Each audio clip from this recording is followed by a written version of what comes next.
Dans cette vidéo, on va voir ensemble comment optimiser sa boutique Dropmagic pour téléphone. Alors vous allez voir que vous inquiétez pas, hein, c'est pas très long et c'est pas très compliqué du tout.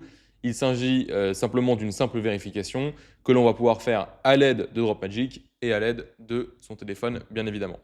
Donc il faut comprendre que comment ça fonctionne. Quand vous allez avoir une boutique comme celle-ci, vous allez avoir donc un aspect, une taille. Donc là, si je le mets en taille réelle, ça va ressembler à ça. Si votre site est bien responsive sur un petit écran, il le sera aussi sur un grand écran. Ok.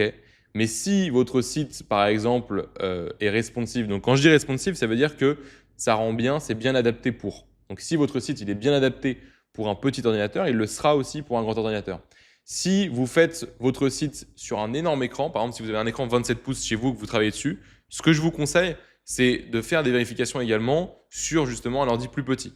Puisque comme je l'ai dit, si, là moi dans mon cas je suis sur un PC portable, si c'est valable sur mon PC portable, ce sera valable sur un grand écran également. C'est la même chose sur téléphone. Donc juste ici, vous allez comprendre pourquoi est-ce que je vous parle de ça maintenant, parce que là l'idée c'est de parler d'optimisation mobile et pas d'optimisation ordinateur, mais vous allez comprendre que tout est lié. Si je clique sur téléphone juste ici, je vais avoir la possibilité de voir mon site au format mobile et je vais avoir la possibilité juste ici de scanner ce petit QR code pour voir en gros en direct. Là, voilà, je scanne dessus sur mon téléphone et directement, ça va m'ouvrir une page donc sur mon téléphone sur laquelle je vais pouvoir du coup analyser tout simplement la boutique que je suis en train de faire sous réserve qu'elle ait été publiée sur Shopify.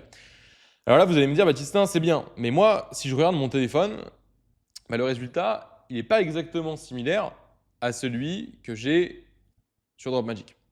Et en fait, à ça, je te répondrai que c'est exactement la même chose que ce que j'ai expliqué pour l'ordinateur.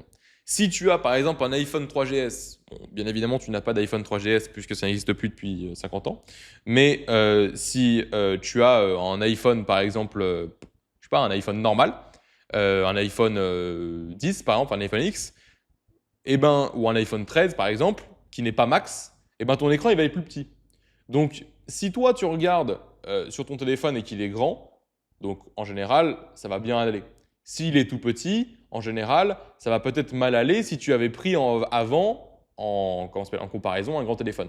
Donc c'est pour ça que, j'en viens à la fin, ce que je te conseille, c'est vraiment de regarder sur Dropmagic plutôt qu'autre chose, parce que peut-être que le preview qu'il va y avoir sur ton téléphone, il va bien rendre ou pas bien rendre, mais en réalité, c'est pas la réalité de tout le monde. Ce qu'il faut, c'est que ce soit compatible avec tout, et donc du coup, vaut mieux que ce soit compatible pour les petits téléphones. Et nous ici, on prend en taille d'écran un petit téléphone. Donc en théorie, si c'est responsive sur Dropmagic, ça le sera aussi sur n'importe quel téléphone. C'est de là où je veux en venir. On fait beaucoup de phrases pour ça. Mais voilà où je voulais en venir. Donc après, vous regardez simplement, alors, les seules modifications que parfois vous pouvez avoir à faire, c'est au niveau des images. Je ne sais pas, admettons, typiquement cette image-là, c'est vrai qu'elle rend mieux comme ça que comme ça. Okay. Pourtant, sur ordinateur, peut-être qu'elle rendrait mieux comme ça, enfin en carré. Okay. Donc c'est juste les images, parfois il faut les adapter. Ça ne veut pas dire si je le change ici que ça changera aussi sur ordinateur. Hein. Il faut bien comprendre ça. Là, on est sur l'optimisation pour téléphone. Okay. Ici, par exemple, c'est vrai que si je les mettais en carré, ça pourrait bien rendre, mais en vrai, ça prendrait beaucoup plus d'espace pour pas grand-chose. Donc, je préfère le mettre comme ça. Ça me change strictement rien. En plus de ça, je vous déconseille, quand vous avez plusieurs images comme ça, plusieurs juste images avec texte à la suite, de mettre des formats différents. Quand il y a des sections entre, vous pouvez changer les formats. Par exemple, juste ici, vous voyez, je passe en format carré, parce qu'il y a une section qui est différente de images avec texte. Okay. Quel cas, là, ça irait. Donc voilà, c'est en général tout ce qu'il faut changer. Normalement, la taille du texte, les couleurs, tout est automatiquement du coup converti dès que vous faites une modification sur ordinateur.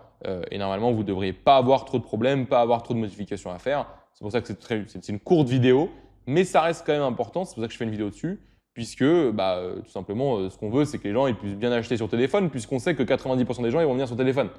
Donc ce serait con si justement ils n'avaient pas le bon aperçu, ils n'avaient pas la bonne qualité sur la mobile.